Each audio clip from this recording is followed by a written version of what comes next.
Hello बच्चों, आज हम देख रहे हैं बीकॉम फर्स्ट ईयर का चैप्टर इश्यू ऑफ शेयर। और इसमें हम क्वेश्चन नंबर 20 कर रहे हैं। इससे पहले के क्वेश्चन आप प्ले लिस्ट में देख सकते हैं और ये आरबीडी बुक से क्वेश्चन दिया गया है। इसे दिया है Das limited issued a prospectus inviting applications for 3 lakh shares. तो 3 लाख अंशों के लिए आवेदन मांगे गए थे। Shares of rupees 10 each at a premium of 2 पर शेयर पेएबल, यानी 10 रुपए तो शेयर का हो गया और 2 रुपए प्रीमियम का हो गया। आगे इंग्लिश में यहाँ पे दिया हुआ है, यहाँ से यहाँ तक इंग्लिश वाले यहाँ से देखें। दास लिमिटेड ने 10 रुपए वाले 3 लाख अंशों को 2 रुपए प्रति अंश प्रीमियम पर जारी करने हेतु एक प्रविवरण जारी किया। तो ये लाइन तो ऊपर आ चुकी थी। आवेदन पर 3 रुपए यानी एप्लीकेशन पर 3 रुपीज, अलॉटमेंट 5 रुपीज प्रीमियम सहित है। तो 5 का मतलब हो गया 3+2। फर्स्ट कॉल पे 2 रुपए है और सेकंड कॉल जो है उस पर भी 2 रुपए है। यहां तक सिंपल सी बात है।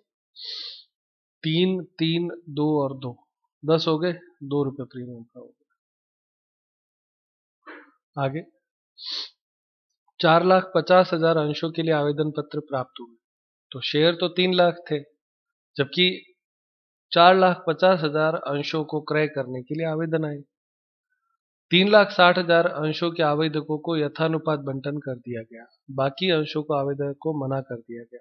तो 4,50,000 थे, उसमें से 3,60,000 को तो हमने शेयर दिया, लेकिन 4,50,000 में से 3,60,000 घटाओ कितना आता है?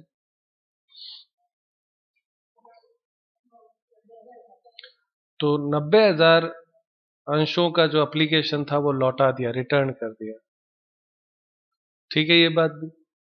आवेदन पर प्राप्त आधिक्य राशि जो सरप्लस था को बंटन पर देय राशि तक रोका गया, तो केवल अलॉटमेंट तक रोका गया। ठीक है, अगर उससे ज्यादा है तो उसे क्या कर दिया जाएगा, उसको भी रिफंड कर दिया जाएगा। प्रश्न की लैंग्वेज में स्पष्ट है। राहुल जिसे 6,000 अंश आवंटित किए गए थे वह बंटन व प्रथम मांग राशि चुकाने में असमर्थ रहा, तत्पश्चात उसके अंशों को जब्त कर लिया गया। अब देखो, अलॉटमेंट दिया और फर्स्ट कॉल दिया, फर्स्ट कॉल के बाद ही जब्त कर लिया, फोरफिट। फर्स्ट कॉल के बाद, सेकंड कॉल किए ही नहीं है। अजर जिससे 9,000 अंश आवंटित किए गए थे वह दोनों मांग राशि का भुगतान करने में असमर्थ रहा, उसके अंश भी जब्त कर लिए। इसके भी शेयर जब्त किए, लेकिन इसमें आपके अलॉटमेंट, सॉरी, फर्स्ट कॉल और सेकंड कॉल दोनों बाकी थे। तो दोनों में अंतर क्या हुआ? इसमें सेकंड कॉल मांगा ही नहीं गया और जब्त कर लिया, फॉरफिट कर लिया, जबकि इसमें सेकंड कॉल मांगने के बाद में किया है। इस बात को समझाऊं क्या होता है ये? जो है ना, क्या नाम है, राहुल के जब शेयर जब्त किए गए थे तो एप्लीकेशन के 3 रुपए, अलॉटमेंट के 3 रुपए और फर्स्ट कॉल के 2 रुपए, 3 3 6 और 2 8 रुपए ही मांगे गए थे। समझ गए बात? जबकि जब 9,000 अंशों को जब्त किया गया तो पूरे 10 रुपए मांग लिए गए।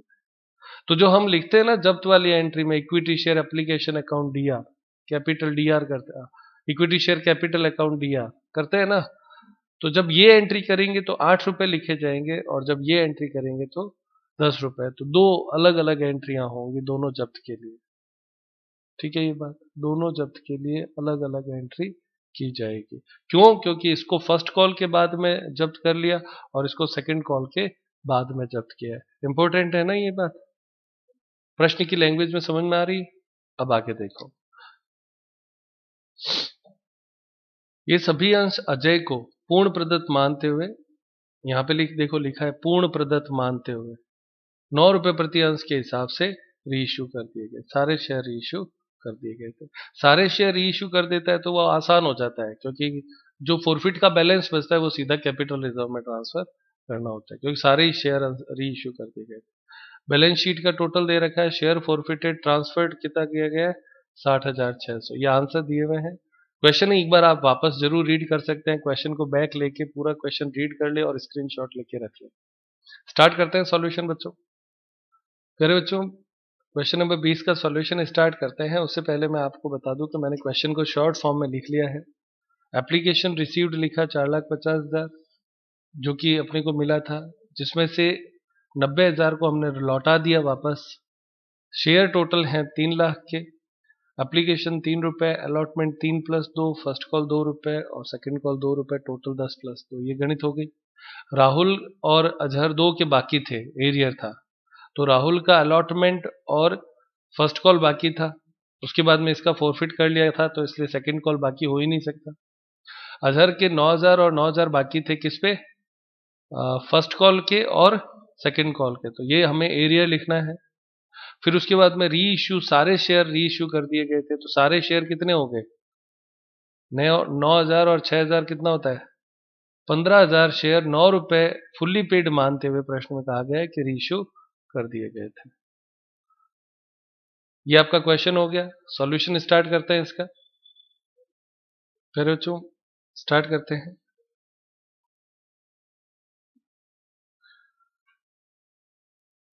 तो बच्चों सबसे पहले जनरल एंट्री लिखो नंबर 1। पहली एंट्री हमेशा फिक्स है, जनरल एंट्री का क्रम फिक्स होता है। Bank account DR to equity share application account. केवल पहली एंट्री आपके इससे होती है बच्चों, याद रखना, पहली एंट्री केवल इससे होती है, उसके बाद में कोई एंट्री इससे नहीं होती। तो 4,50,000 इंटू कितना करना है, 50,000 इंटू एप्लीकेशन का पैसा केवल कितना, 3, कितना होता है 13,50,000।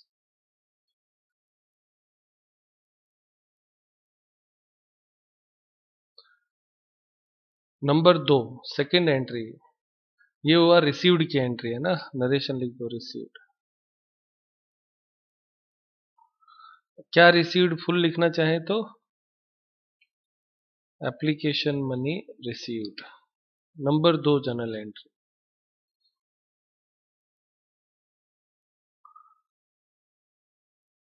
इक्विटी शेयर एप्लीकेशन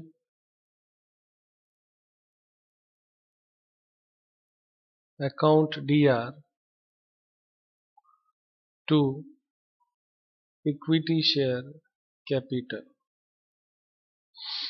अकाउंट, और ये आपके अलॉटमेंट की होती है,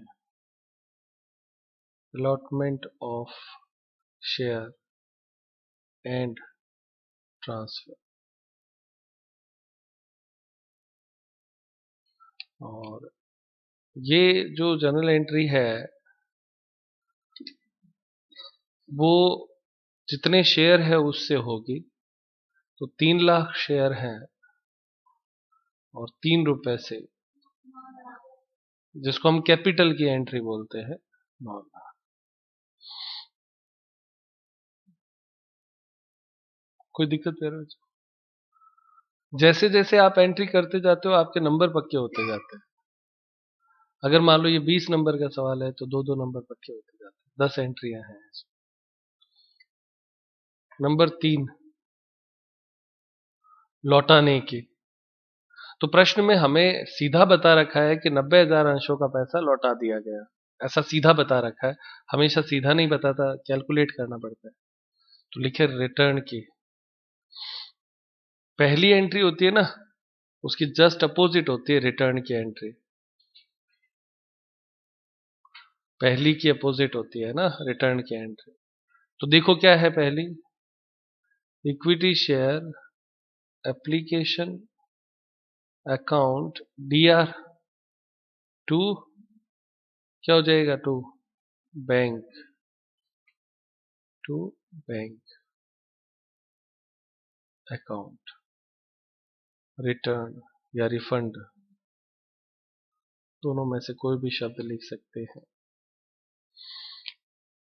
जनरल एंट्री समझ में आ गई। अमाउंट कितनी, प्रश्न में ही कहा था कि 3,60,000 अंशों को ही दिया जाएगा, तो 4,50,000 शेयर में मांगे थे, जिसमें से 3,60,000 जिन्होंने मांगे उनको ही देंगे, तो 90,000 रिटर्न आ गया था, तो 90,000 इंटू 3 कितना होता है, 2,70,000,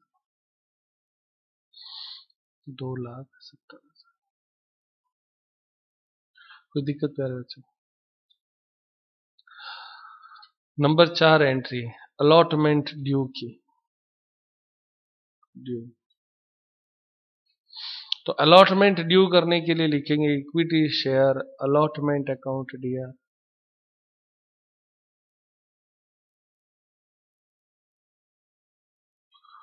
to equity share capital to security premium.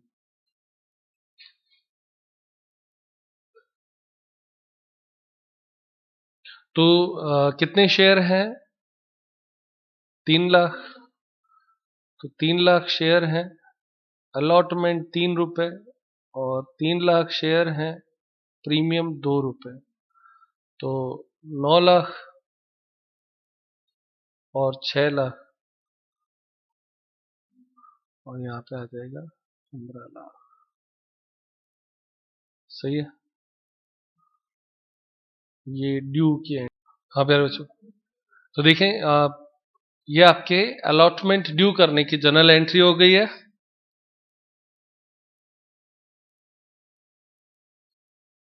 यहाँ पे क्लोज लाइन लगा दे, ये ड्यू की एंट्री है। ठीक है, अब उसके बाद में नेक्स्ट 5th एंट्री। 5वीं एंट्री आपके होगी एडजस्टमेंट। एडजस्टमेंट किस चीज का? सरप्लस। तो आप देखो, आपके पास टोटल एप्लीकेशन मनी कितना आया? 13,50,000 फर्स्ट एंट्री से आया था ना।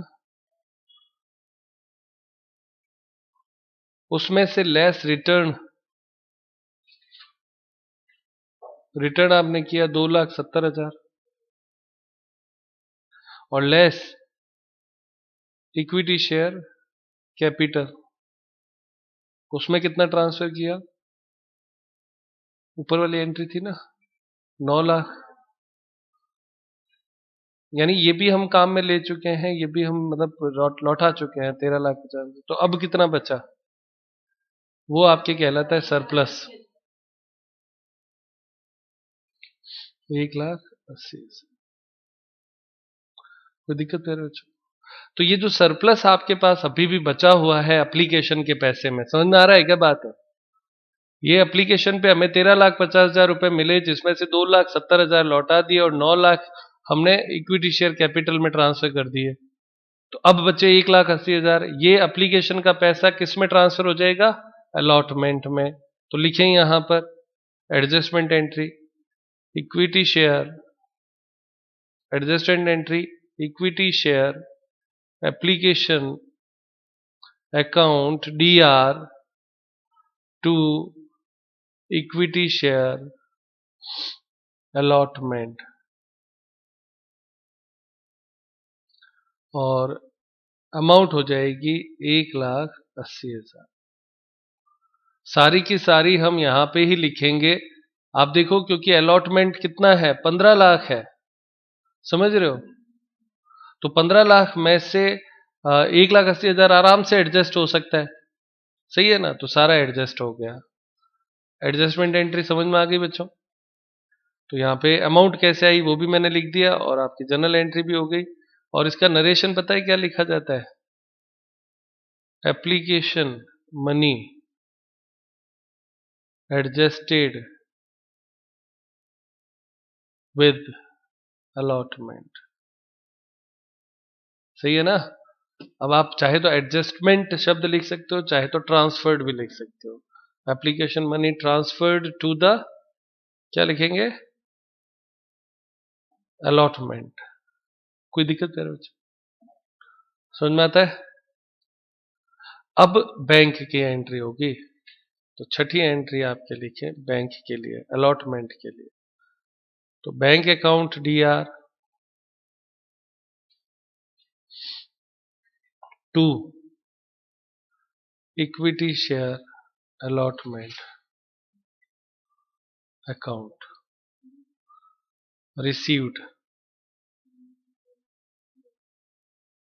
अब जैसे ही हम इसके रिसीव्ड की बात करते हैं तो 6000 अंशों पे एरियर है।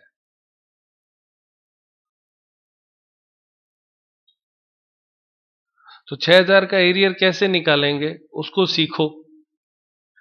सबसे पहले अलॉटमेंट पर आपको रुपए लेने थे 15 लाख, सही लिखा मैंने। इसमें से एप्लीकेशन का एडजस्ट कितना किया? 1,80,000, यानी घटा दो तो लेना है 13,20,000। ये 13,20,000 रुपए अभी भी बकाया है, सही बात है। लेकिन ये कितने अंशों पर है? कितने अंशों पर? तो वो है आपके 3 लाख अंशों पर शेयर्स, सही है। तो अब इसका फॉर्मूला क्या बनेगा वो देखो। एरियर बराबर 13,20,000 रुपए 3 लाख अंशों पर चाहिए, तो डिवाइड बाय 3 लाख। जब आप ऐसे भाग देते हो ना, तो एक अंश पे कितने रुपए चाहिए वो आ जाता है। तो बताओ 6,000 पे कितने चाहिए? तो ये तो इसको आप कैलकुलेट करोगे, कितना आता है? 26,400। ये आपका क्या आ गया? एरिया। समझ में आया बच्चों? गणित समझ में आई कैसे हुआ? दिखाऊं एक बार और? देखो, अलॉटमेंट पे टोटल रुपए आपके ड्यू कितने करे, आप इसी को पकड़ो ना, 15 लाख, सही है।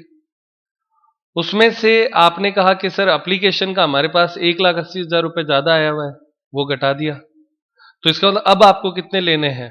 13,20,000। ये 13,20,000 कितने अंशों पे लेने हैं? 3 लाख पे। तो 13,20,000 बट्टे 3 लाख किया तो एक का आ जाता है। तो हमें 6,000 जिसके बकाया थे ना, उसने कोई रुपए नहीं दिया, तो हमें ये पता होगा ना कि उससे लेना कितना है। तो इंटू 6,000 किया तो करते आया 26,400। इससे 26,400 और लेने थे, ठीक है, लेकिन इसने नहीं दिए, तो ये क्या हो गया? बकाया हो गया। बकाया हो गया तो मिले कितने, उसकी गणित निकालते हैं। देखो, ये जो 13,20,000 है ना, उसमें से ये और घटा दो। 13,20,000 में से 26,400 घटा दो तो 12,93,600 ये आपको मिलेगा रिसीव्ड। कोई दिक्कत प्यारे बच्चों? और ये अमाउंट आप यहां लिखेंगे, कहां पे? 12,93,600। 12,93,600। कोई दिक्कत प्यारे बच्चों? जब भी ऐसा कभी हो तो हिसाब देखना पड़ता है, और कुछ नहीं है, सीधी सीधी गणित है। एरियर कैलकुलेशन कर दिया हमने। कोई दिक्कत प्यारे बच्चों? अब आगे बढ़ते हैं। 7वां पॉइंट, फर्स्ट कॉल।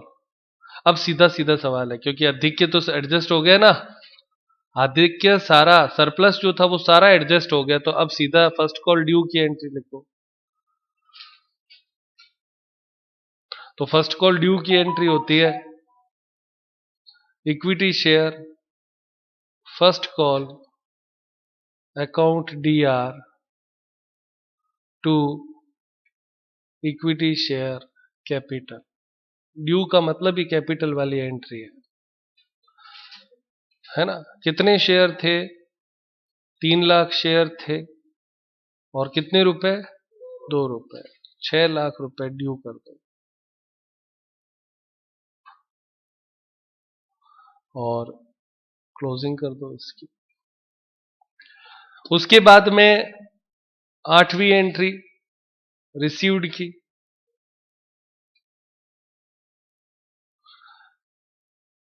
तो रिसीव्ड की एंट्री करने से पहले पहले एंट्री तो लिख ही दो, उसमें तो कोई क्वेश्चन ही नहीं है, करनी तो है ही है। रिसीव्ड में बैंक अकाउंट DR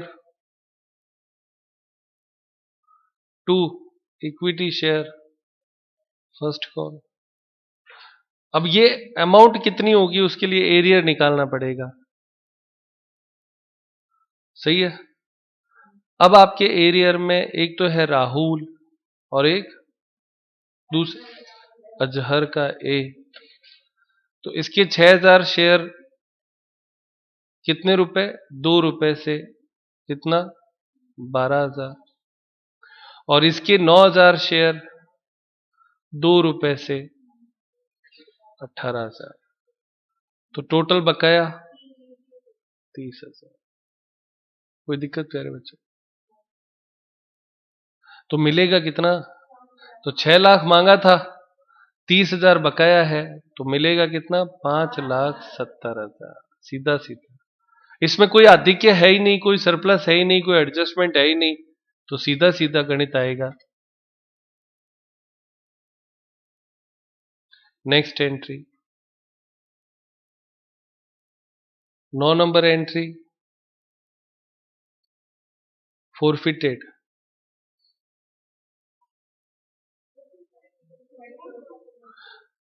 अब इसमें हमने ये सीखा, इस प्रश्न में क्या था कि फर्स्ट कॉल के बाद में ही राहुल के शेयर जब्त कर लिए गए थे, सीखा था ना।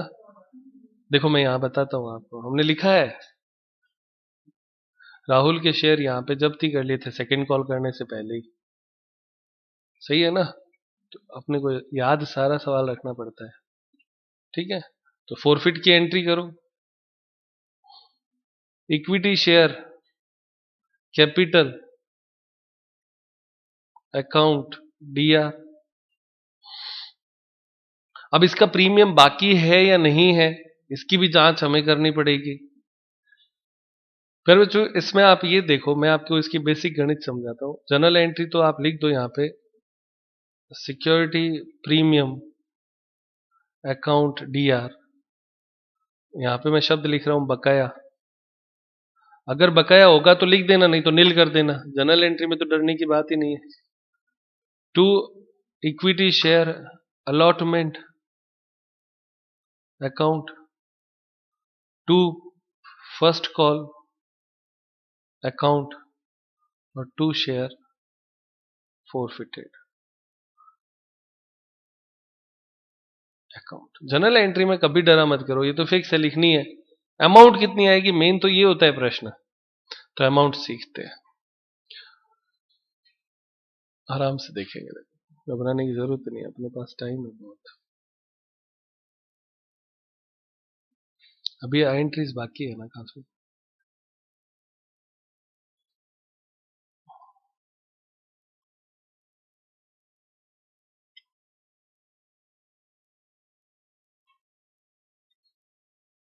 हाँ बच्चों, कितने शेयर जब्त कर रहे हो, 6000, सही बोल रहा हूं मैं। राहुल वाले शेयर जब्त कर रहे हैं, इस पे अलॉटमेंट पे आप कितने रुपए मांगते इससे, 5 रुपए, सही है। 5 के अगर मैं 2 टुकड़े आपसे कहूं कि कर दो, तो इसको हम ऐसे लिखेंगे, 6000 इंटू 3, ये तो है कैपिटल सीएपी, और सिक्योरिटी प्रीमियम जो है वो 6000 इंटू 2, तो 6000 इंटू 3 और 6000 इंटू 2, टोटल भाई हिसाब से लेने कितने थे,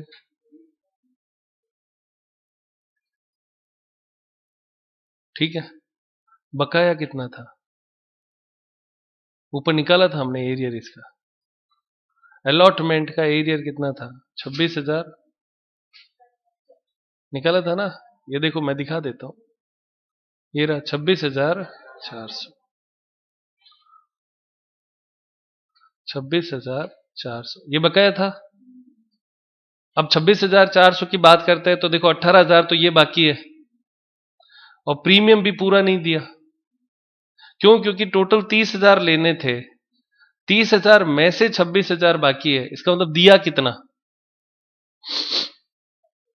3,600, तो 3,600 रुपए तो इसने दिए थे, सही बोल रहा हूं ना मैं। तो इस 3,600 में ना तो कैपिटल पूरा हुआ और ना ही प्रीमियम पूरा हुआ।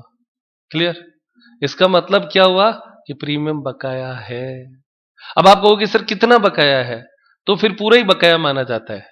समझ में आती है ये बात? अगर ये देखो बेटा, अगर इसकी 12,000 से ऊपर होते ना तो हम प्रीमियम को पूरा मान लेते, उसको बकाया नहीं मानते फिर। आ रही बात समझ? लेकिन अधूरे हैं तो पूरा ही प्रीमियम चला गया इसका। तो आपके यहां पे कितना आ जाएगा? अभी अभी उस पे ले लेंगे, 12,000 लिखना है। स्टार्ट करें? यहां तक समझ में आ गई गणित? कैसे पता चलता है कि प्रीमियम आया कि नहीं आया? ये उसकी गणित है। दोबारा से रिपीटिंग है। 3 और 2 से गुणा किया, टोटल लेना था 30,000, जबकि इसके बकाया है 26,400। इसका मतलब है कि उसने दिए तो 3,600 थे। 3,600 में ना कैपिटल पूरा होता है ना सिक्योरिटी प्रीमियम, और हमारा रूल है कि पहले हम सिक्योरिटी प्रीमियम पूरा करते हैं। तो सिक्योरिटी प्रीमियम 12,000 है, जबकि दिए तो 3600 ही थे, तो ये भी पूरा नहीं हुआ। पूरा नहीं हुआ तो दोनों ही बकाया माने जाएंगे। तो प्रीमियम की संख्या तो आप सीधी यहां पे लिख दो 12,000, इसमें तो कोई क्वेश्चन ही नहीं है। हो गया बकाया। अब आता है कैपिटल कितना लिखें। तो कैपिटल में आपके कितने शेयर हैं? 6,000।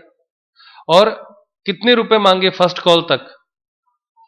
8 रुपए ही मांगे। तो 8 इंटू 6, 8 छंग 48, 48,000। समझ में आया बच्चों? फर्स्ट कॉल के बाद में जब्त कर रहे हैं, इसलिए इंटू 8 किया जाएगा। क्योंकि आप लोगों को मैंने सिखाया है कि यहां पे क्या लिखा जाता है, जितने रुपए उस समय तक मांगे गए हैं उतने, तो 8 रुपए मांगे गए हैं। सेकंड कॉल तो अभी किया ही नहीं, तो हो गया दोनों। एरियर में अलॉटमेंट का कितना बाकी है? 26,400। और फर्स्ट कॉल का कितना निकाला? केवल राहुल का 12,000। ये राहुल वाला लिखना है केवल 12,000। अब अंतर निकाल लो कितना आता है। अंतर बैलेंसिंग फिगर से आएगी ये संख्या 21,086। ये एंट्री है प्यारे बच्चों, परफेक्ट एंट्री हुई है। समझ में आया बच्चों? और ये किसके हैं? यहां पे एक ठप्पा लगा रहा हूं, देखो, राहुल के शेयर जब्त हुए हैं। क्लियर? उसके तो जब्त नहीं करे, उसके सेकंड कॉल के बाद में करेंगे, तो 2 बार जनरल एंट्री होगी। तो ये आपका पॉइंट यहां पे समाप्त हुआ। किस किस को समझ में आया? हाथों पे करेंगे। वेरी गुड प्यारे बच्चों, एंड थैंक यू प्यारे बच्चों। 10 number entry, second call due की। ड्यू सेकंड कॉल करना है, तो सेकंड कॉल की जनरल एंट्री होती है equity share second call account DR to equity share capital.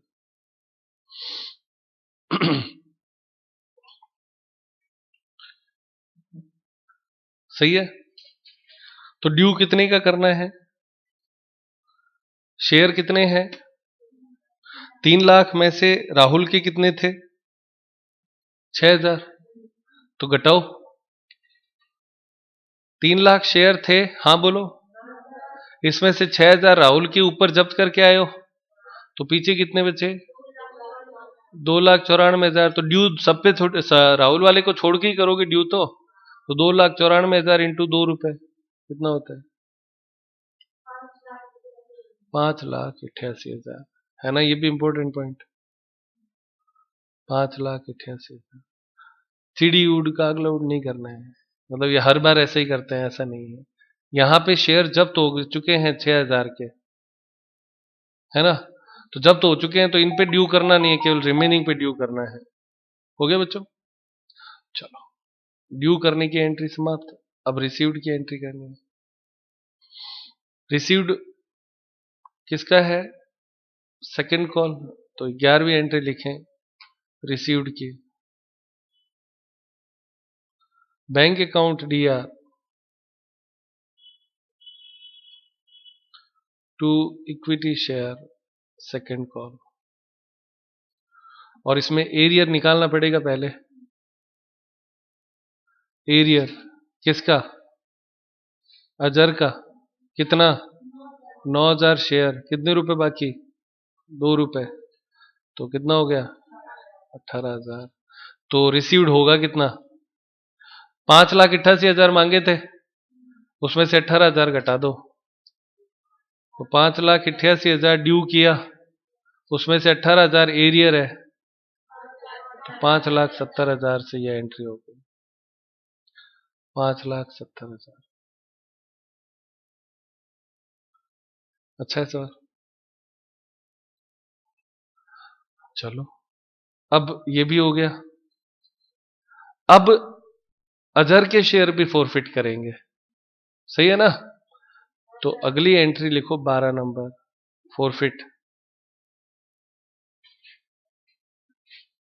तो फॉरफिटेड में यहां पे लिख दो अजहर, AZHAR लिखना है।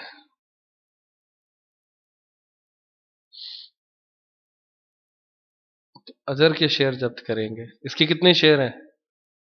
9,000। सही है ना? ठप्पा लगा देना आप भी। तो जब्त करने की एंट्री, इक्विटी शेयर कैपिटल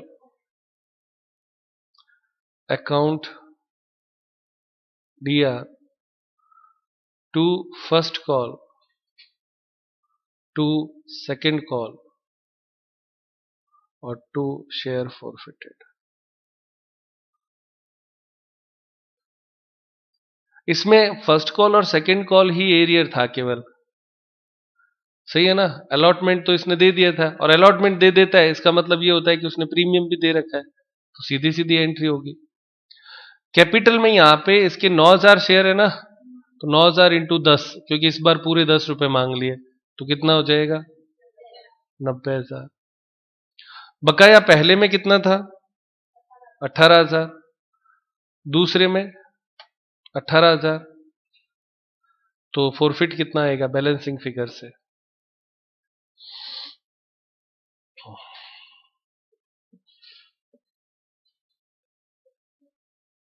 54,000। ये आपके फॉरफिटेड का बैलेंस आ जाएगा। ये भी आपके, कोई दिक्कत बच्चों? समझ में आता है? 2 बार फॉरफिट करना सिखा दिया अलग अलग समय पे। अब री इश्यू, एक एंट्री आपके री इश्यू की हो जाएगी और एक एंट्री किसकी हो जाएगी? तो यहां पे लिखो 12 नंबर, 13 नंबर जनरल एंट्री, री इश्यू। तो री इश्यू में प्रश्न में कहा है कि सारे शेयर जो थे वो कितने रुपए में री इश्यू कर दिए गए? 9 रुपए प्रति अंश पे। तो 6,000 तो थे किसके? राहुल के, और 9,000 थे अजहर के। तो 9 और 6 कितना होता है? 15,000 शेयर इश्यू कर दिए गए @9 पे। तो 1 रुपए डिस्काउंट हो गया। तो री इश्यू की एंट्री लिखते हैं। 2 एंट्री आनी है।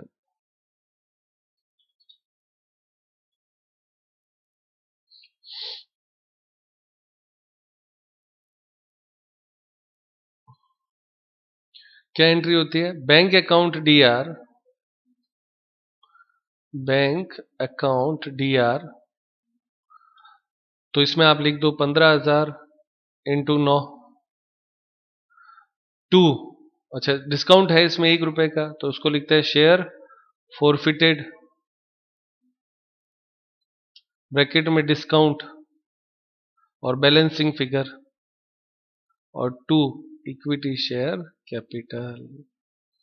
आप देख लो, इतने सवाल कर लिए, सब में ये एंट्री फिक्स ऐसे ही होती है। और कैपिटल में कितने रुपए पूर्ण प्रदत्त मानते हुए? तो 15,000 इंटू 10, यहां पे आएगा 1,50,000। यहां पे आता है 1,35,000। तो डिस्काउंट 15,000। समझ में आया बच्चा? ये री इशू भी कर दिया। लो, अब last entry 14 number, balance, balance of forfeited transferred.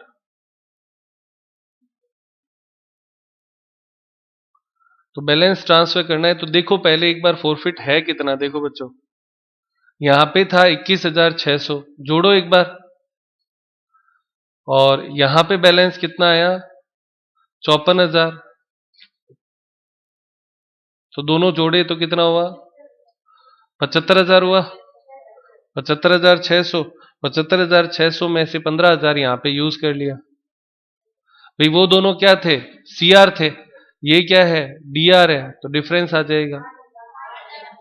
तो 60,600 ये एंट्री हो जाएगी लास्ट। आंसर दिया हुआ है देखो, यही तो आंसर आता है सबसे लास्ट में। और जनरल एंट्री क्या होगी? Share forfeited account DR, account DR to capital reserve. ये एंट्री मिलने का मतलब होता है सारी बातें सही चली अपने। और अमाउंट कैसे आई मुझे बताना। 21,600 प्लस 54,000, ये दोनों जोड़ने हैं, माइनस 15,000 डिस्काउंट दे दिया। अब आप लोग समझ गए होंगे कि फोरफिटेड के बैलेंस में से ही डिस्काउंट दिया जाता है। फोरफिटेड का मतलब होता है हमने उन शेयर्स पे कितना रुपए जब्त किया। तो जैसे हमने टोटल कितना, इसकी टोटल कितना आया था? 54,000 और 21,600 का 75,600 रुपए हमने जब्त किए उनके, उसमें से 15,000 का डिस्काउंट दे दिया, तो बाकी फायदा हुआ ना। फायदा कितना हो गया? 60,600 का। और फायदे को रिजर्व में ट्रांसफर कर देते हैं, तो कैपिटल रिजर्व में ट्रांसफर हो गया। कोई दिक्कत नहीं है बच्चों?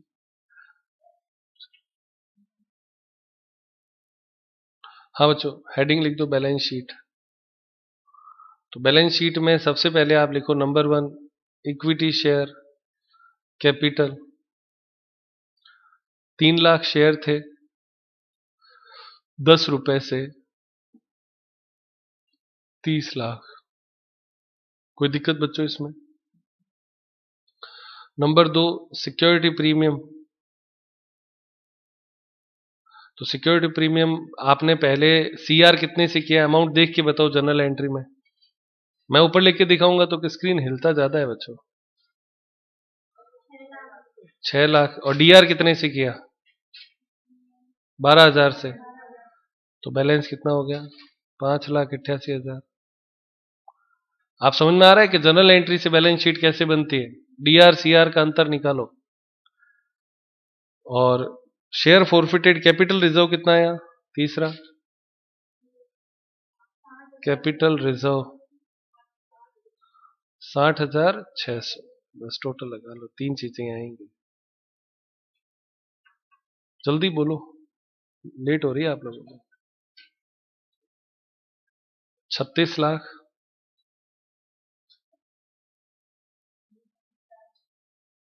48,000।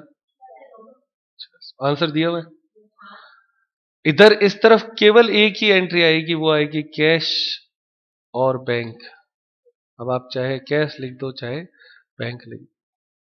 अब आप सीधा चाहें तो लिख दो 36,48,600 और टोटल भी इसी को लिख दो 36,48,600।